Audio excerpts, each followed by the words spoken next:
Hi, this is Yaffi Lvova, registered dietitian nutritionist with Baby Bloom Nutrition, and welcome to Nap Time Nutrition.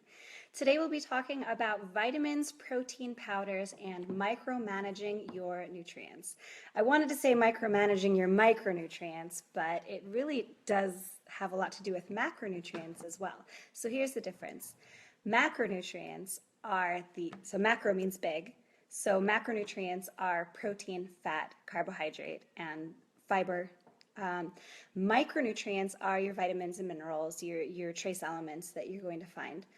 So first I want to say I am very pro taking vitamins. Anytime a pregnant or breastfeeding woman comes to me, or really anyone, I think everyone should be on a multivitamin. So this is what I didn't grab what I take. This is what I give my boys, the Pure Pals with Iron. I know that it's backwards for you. But what I do want to show you, which it doesn't matter if it's backwards or not, is this crazy list of ingredients. So we have the periodic table of elements, and a lot of the stuff you're going to find in vitamins is on the periodic table. Calcium, magnesium, iron, helium. Just kidding, helium is not in your vitamin.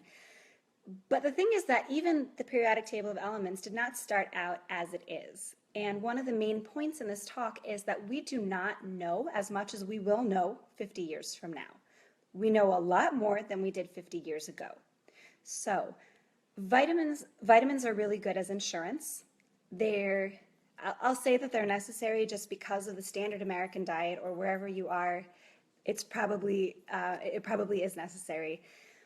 But it does function as insurance. The best way to ensure a healthy whole diet is having a varied diet, having a lot of different types of foods, and not repeating foods a lot of times, not having the same foods every day. And this can get really sticky when you're dealing with a selective eating toddler. So there are different ways to combat that. First, I want to start out with protein powders. I've been hearing a lot about kids having protein powders, and the truth is it really makes me nervous because protein is seen a lot now as this perfect food. And the reason why I think this is happening is because in the 80s, we were all anti-fat. Fat was bad, fat makes you fat, fat makes you die. And then in the 90s, it was carbs. No, fat's fine, but carbs are the enemy. And never at any point has protein been the enemy, but because fat and carbohydrates have been the enemy, we default to everything should be protein. Protein equals health. Protein equals good. And this is not necessarily the case. I'll throw some numbers at you here. So your average 1 to 3-year-old needs half of a gram of protein per pound of body weight. Given that a lot of kids between those ages fall at relatively close body weights, you're looking at approximately 16 grams. So that's 16 grams of protein per day. So let's talk about what that means. That's 2 cups of milk. Do you give your child milk? 2 cups of milk meets their protein requirements for the day. If we're talking about soy milk or almond milk, you want to look at the nutrition in the particular product that you're giving. Most almond milk has no protein, which isn't necessarily a bad thing if you're making it up in other places. Soy milk does have some protein, although usually not as much as cow's milk. So look at the actual nutrition label on the product you're using. What else has about 16 grams of protein? 2 ounces of meat. Oh, I got a thumbs up, thanks. 2 ounces of meat, or 3 eggs, or 3 slices of cheese. That's not to say that you should have 3 slices of cheese, but let's say you have 2 eggs and 1 slice of cheese. That's enough protein for a 2-year-old for an entire day. How about half a cup of garbanzo beans or black beans, which could be in garbanzo bean cookies or black bean brownies, both of which you'll find on my Pinterest list, pinterest.com/Yaffi. I'll put that in the comments. Or a cup of lentils if you make lentil soup, and this is enough protein for a 1 to 3-year-old in general for an entire day. So we really don't need to default to protein powders and smoothies. Okay, vegetable smoothies, sure, that's a great way to get some spinach in your kid. I love doing spinach and pineapple for a lot of reasons. But we don't need to add protein powders. They probably have enough. So given fat was the devil, and then carbohydrates were the devil. What is the deal with protein?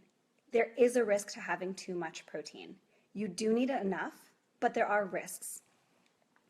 If you have too much protein, your mood is going to go down because you don't have enough protein. You have too much protein, and it offsets your serotonin production. And serotonin is the happy hormone. It tells you to be happy. So if you're having too much protein and it's displacing other nutrients in your diet, your serotonin production is going to be off kilter and your mood is going to suffer because of it. So you can talk about that as me as mom. Should I do something that could compromise my good mood? No. How about my toddler? Should I do something with my toddler that could compromise their good mood? No. You don't want to set yourself up for more tantrums. What else? Kidney damage. This is a big one. So I'll throw some science at you here. I'll try not to get too technical because I can do that. Protein, as a molecule, has a nitrogen added onto it. It has a little nitrogen hanging off the bottom if you've taken OChem. If you have a normal amount of protein in your diet, then your kidneys are going to filter that nitrogen and you're going to excrete them in your urine. So basically, you just pee out what you don't need.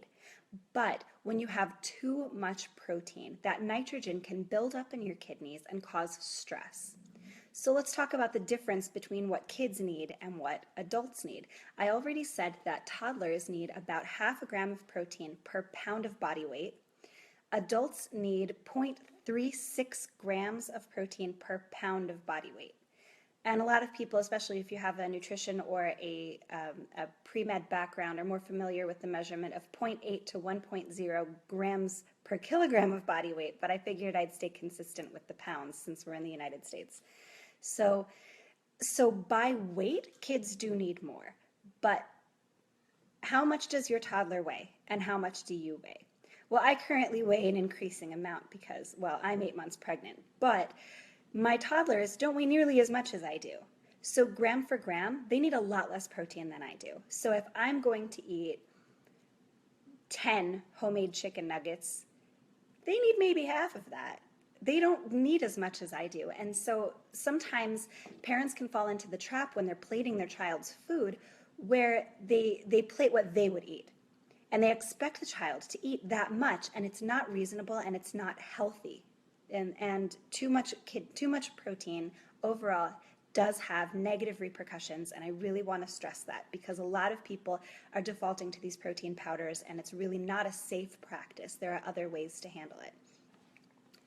So infant formula. I'm just using this as an example, not a pro or con. Infant formula was invented in 1865. Just think about that for a second. That's a long time ago. That's a lot of knowledge that we've gained since then. The purpose of infant formula is to mimic breast milk. It's supposed to be the perfect food for an infant. So this formula, developed in 1865, was made of cow's milk, wheat flour, malt flour, and potassium bicarbonate. That's it. No micronutrients really added to it, nothing. And this was the perfect food. You can imagine how kids would have suffered on that type of diet, but I'm using this as an example to show you that that's where our knowledge was at that point. And assuming that we know everything and that we can break nutrition down into these little tiny particles and take a pill, and that's going to make up our entire diet and our entire nutrition, is really, it's a bad idea because we are going to discover more down the line and we're going to realize how much we didn't know at this point in time. So great, take your vitamins, but have a whole diet as well. Have a varied diet. Present food to your family that isn't the same thing every day. The psychological impact of micromanaging your nutrients on your family. Your whole goal with raising kids as far as food is to create a healthy relationship with food. You don't want to demonize any one particular thing. You want your kids to grow up being able to look at a menu and say, okay, I'm going to have a slice of pizza, but maybe I'm going to have some spinach on it. You want them to be able to have a healthy relationship with food. So what you teach your kids when you micromanage their food for them, when you have a lot of restrictions on their diet, is that food is to be feared. Food isn't for sitting down and enjoying a meal together. It's specifically only for your body. It has no social component, it has no taste component, and it's just for a function, and it's to be feared. This damages their weight and their self-image. You're more likely to experience eating disorders or disordered eating in general down the line and have self-image issues, especially in high school. I think a lot of us have been there. I know I have. So where does this bring us? Toxin versus superfood fads. Every 5 minutes you're hearing, eggs are bad, eggs are good, milk is bad, milk is good, meat is bad, bacon is bad. Okay, fine, I don't eat bacon, but that has nothing to do with nutrition, actually. So we hear these things and you internalize them, and then 5 minutes later, there's different research. The best thing to do with that is to take everything with a grain of salt. Also another thing, it's good and then it's bad. So what you need to do is have a varied diet, because inevitably we're going to learn more, but having a diet that is mostly plant-based is going to give you the most access to nutrients, and it's going to give you the best health. And no matter what research comes out, you're going to know that whatever turned out to be bad was balanced with something that's going to be good. So we don't have to worry about eating goji berries like they're going out of style, because hey, they did go out of style, didn't they?